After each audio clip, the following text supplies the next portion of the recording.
IAS institute నిర్వహిస్తున్న all India scholarship exam pass అవ్వండి. 2 years ఫీజులో 50% మాత్రమే పే చేయండి. Welcome to Suman TV. ఇవాళ ఒక ఆసక్తికరమైన సన్నివేశం తెలంగాణలో జరిగింది. ఏంటి అంటే మాజీ ముఖ్యమంత్రి కేసీఆర్ ఫామ్ హౌస్లో తెలంగాణ మంత్రి పొన్నం ప్రభాకర్ హడావిడి. ఇవాళ పొన్నం ప్రభాకర్ మాజీ ముఖ్యమంత్రి కేసీఆర్ని కలిశారు. చాలా రోజుల తర్వాత కేసీఆర్ మీడియా ముందుకు వచ్చారు, కెమెరాల ముందు కనిపించారు. కేసీఆర్ తన ఎర్రవల్లిలో ఉన్న తన ఫామ్ హౌస్లోనే ఉంటున్నారు. అక్కడే వ్యవసాయం చూసుకుంటూ రాజకీయాల్ని కొడుకు కూతురు కప్పచెప్పారు. అక్కడే వ్యవసాయం చూసుకుంటూ ఆయన చాలా ఆహ్లాదకరమైన వాతావరణంలో ఉన్నారు. అక్కడికి ఇవాళ ప్రభుత్వం తరఫున ఆహ్వాన పత్రికను పట్టుకొని మంత్రి పొన్నం ప్రభాకర్ ఇవాళ కేసీఆర్ ఎర్రవల్లి ఫామ్ హౌస్కి వెళ్ళారు. అక్కడ ఎర్రవల్లి ఫామ్ హౌస్లో మనం విజువల్స్లో చూస్తున్నాం. పొన్నం ప్రభాకర్ కారులో వెళ్తున్న దృశ్యాల్ని. పొన్నం ప్రభాకర్ అక్కడికి వెళ్ళి కేసీఆర్ని కలిశారు.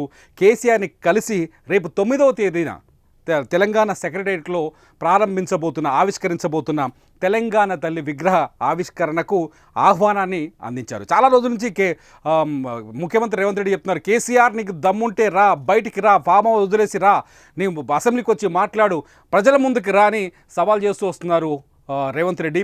ఈ సవాళ్ళ నేపథ్యంలో ఇవాళ కేసీఆర్ని పొన్నం ప్రభాకర్ కలిశారు. ఆహ్వాన పత్రిక ప్రభుత్వం తరఫున వెళ్ళి ఆయన ఆహ్వానం అందించారు. కేసీఆర్ని రేపు ఏదైతే పార్లమెంట్లో సెక్రటేరియట్లో జరిగే 9వ తేదీన సెక్రటేరియట్లో జరిగే తెలంగాణ తల్లి విగ్రహ ఆవిష్కరణ కార్యక్రమానికి హాజరు కావాల్సిందిగా మర్యాదపూర్వకంగా ఆహ్వానం పలికారు. పొన్నం ప్రభాకర్ అక్కడికి వెళ్ళినప్పుడు సంతోష్రావు ఉన్నారు, జోగినిపల్లి సంతోష్రావు ఉన్నారు, చాలామంది బీఆర్ఎస్ నేతలు అక్కడ ఉన్నారు. కేసీఆర్ పొన్నం ప్రభాకర్కి సాదరంగా స్వాగతం పలికారు. పొన్నం ప్రభాకర్తో ప్రభుత్వానికి సంబంధించిన అంశాలపైన కూడా చర్చ జరిగినట్టుగా తెలుస్తోంది. మొత్తానికి రేవంత్ రెడ్డి గురించి కూడా అక్కడ చర్చ జరిగినట్టుగా తెలుస్తుంది. మొత్తానికి ఏదైతే తెలంగాణలో ఒక గతంలో ఎప్పుడూ లేని విధంగా బీఆర్ఎస్ వర్సెస్ అధికార పార్టీ కాంగ్రెస్కి మధ్య, ప్రభుత్వ అధికార కాంగ్రెస్కి మధ్య వార్ కొనసాగుతుంది, డైలాగ్ వార్ కొనసాగుతుంది. ముఖ్యమంత్రి రేవంత్ రెడ్డి పొద్దున్న లేస్తే కేసీఆర్ని టార్గెట్ చేస్తూ విమర్శలు చేస్తున్నారు.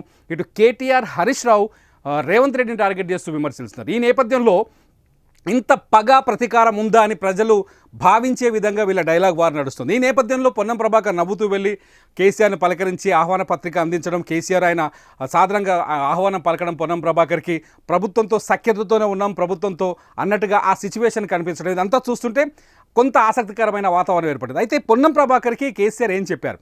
వస్తున్నారా? నిజంగా రేపు వస్తారా? రేపు ఎల్లుండి అక్కడికి వస్తారా?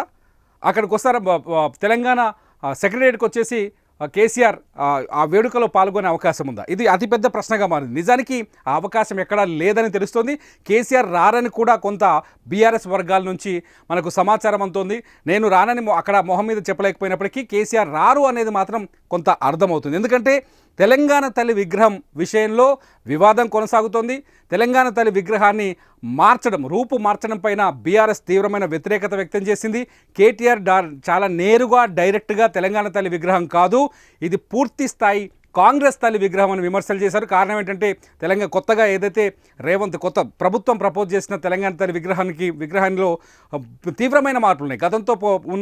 గతంలో తెలంగాణ తల్లి విగ్రహాలు ఏదైతే ప్రతిష్ఠించున్నారో బీఆర్ఎస్ ప్రభుత్వం, ఆ విగ్రహానికి ఈ విగ్రహానికి తీవ్రమైన మార్పులు ఉన్నాయి. తలపైన కిరీటం లేదు, చేతిలో బతుకమ్మ లేదు, అట్లాగే చీర రంగు మార్చేశారు. వీళ్ళు కాంగ్రెస్ 3 రంగుల జెండాలో ఉండే గ్రీన్ కలర్ శారీ ఒకటి, గోల్డ్ అంచుతో ఉండే గ్రీన్ కలర్ శారీ పెట్టారు. అట్లాగే ఆశీర్వదిస్తున్నట్టుగా హస్తం గుర్తు చూపించారు. సో ఇది కేవలం కాంగ్రెస్ని ప్రతిబింబించే విధంగా ఈ విగ్రహం ఉందనే విమర్శలు కొనసాగుతున్నాయి. ఈ నేపథ్యంలో కేసీఆర్ ఈ విగ్రహ ఆవిష్కరణకు వస్తారా అనేది కూడా ఆసక్తికరంగా మారింది. ఇంకోటి ఏంటంటే సెక్రటేరియట్లో తెలంగాణ తల్లి విగ్రహ ప్రతిష్ఠించే ప్రాంతం పైన కూడా మొదటి నుంచి వివాదం కొనసాగుతోంది.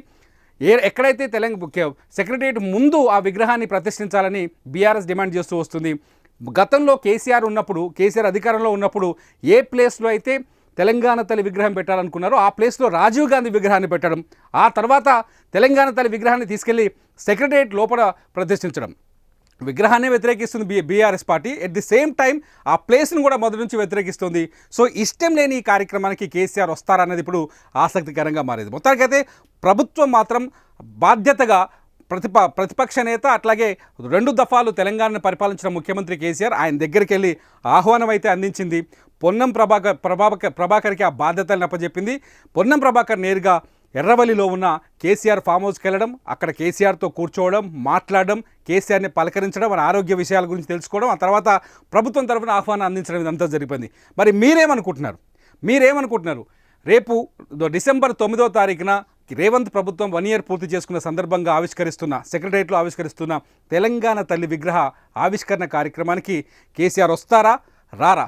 మీరు ఈ వీడియో కింద కామెంట్ చేయండి. మీ కామెంట్స్ పైన నేను మరో వీడియో చేస్తా. చూస్తూనే ఉండండి సుమన్ టీవీ. గౌరవ కె చంద్రశేఖరరావు గారు, మాజీ ముఖ్యమంత్రి గారు, ప్రస్తుత ప్రతిపక్ష నాయకులు కూడా తెలంగాణ ప్రభుత్వం పక్షాన ఆహ్వానం చేయడానికి నేను రాష్ట్ర ప్రభుత్వం పక్షాన, అదేవిధంగా మా ప్రోటోకాల్ డిపార్ట్మెంట్ చైర్మన్ అర్కార వేణుగోపాల్ గారు, ప్రోటోకాల్ డైరెక్టర్ వెంకట్రావు గారు ఈరోజు కేసీఆర్ గారిని కలిసి ఆహ్వాన పత్రం ఇచ్చి తెలంగాణ తల్లి విగ్రహావిష్కరణకు రమ్మని కోరడం జరిగింది.